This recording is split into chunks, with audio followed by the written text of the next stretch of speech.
Okay, so this is my response to the task that we had for this week. Now, as I'm still waiting for the books to arrive, I'm not one to sit around and wait to do my work. So what I did was I did my own research and pulled my own documents of Vygotsky and did a lot of reading and also read the extra biographies that were optional for this week. But uh,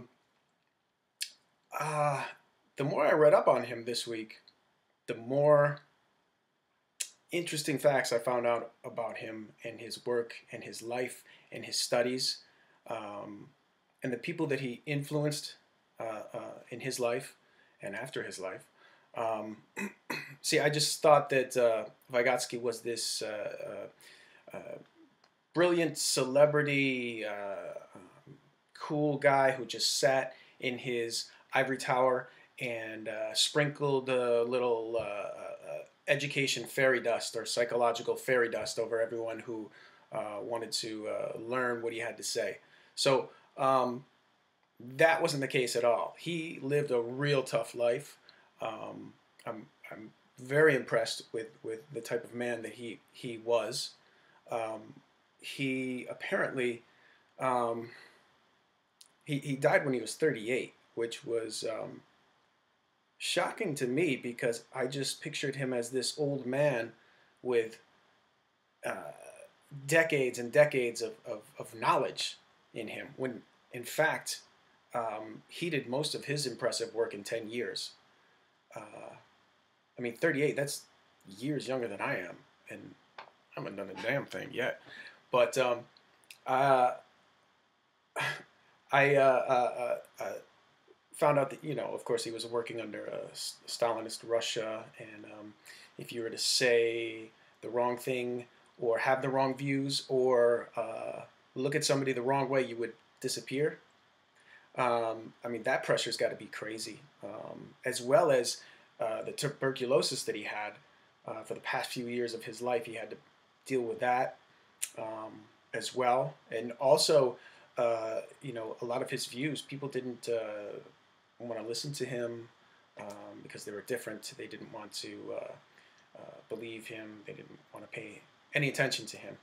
Um, I pulled this one article by Carl Levitin, if I'm saying that right.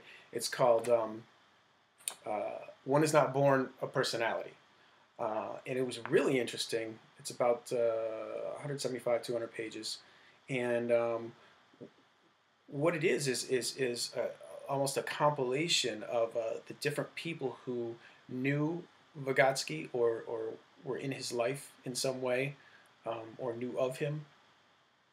And it says things like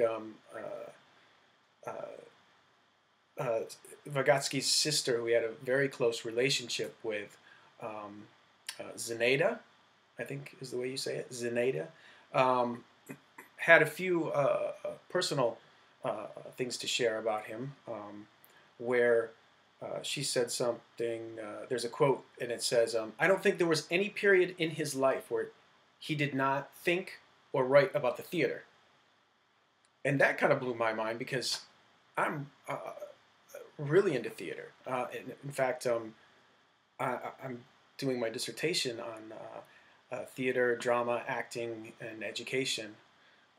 And I would be very interested to see what Vygotsky had to say or his views on theater and education.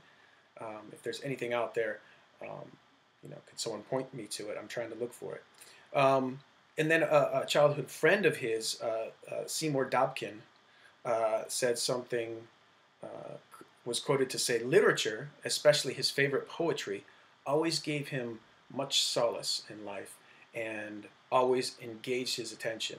So not only was he into theater, but literature, poetry, and as an English ed major, that's right up my alley. And a poetry and drama teacher and literature teacher myself currently.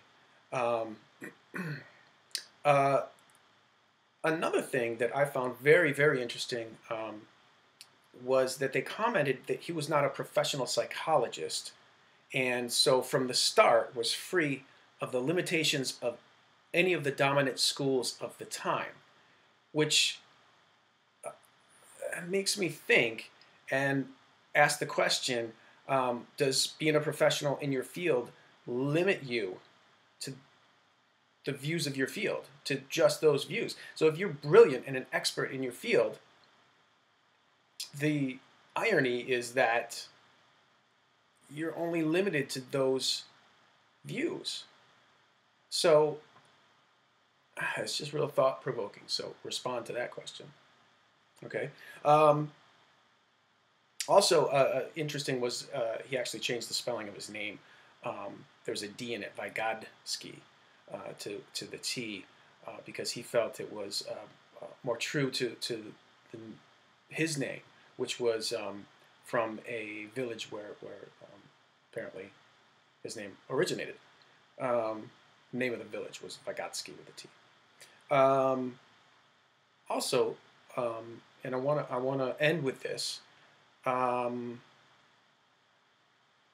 He often had poetry memorized that he would recite every once in a while, and in this article, it quotes one of the poems that he would often recite, and I would like to leave off with this. And it starts out. This is by Russian poet Tyutchev. I hope I'm saying that right. And it begins, "We still believe in miracles, for all the lessons and the truths that light has taught us. We know there's beauty that won't pall, and strength that cannot be exhausted.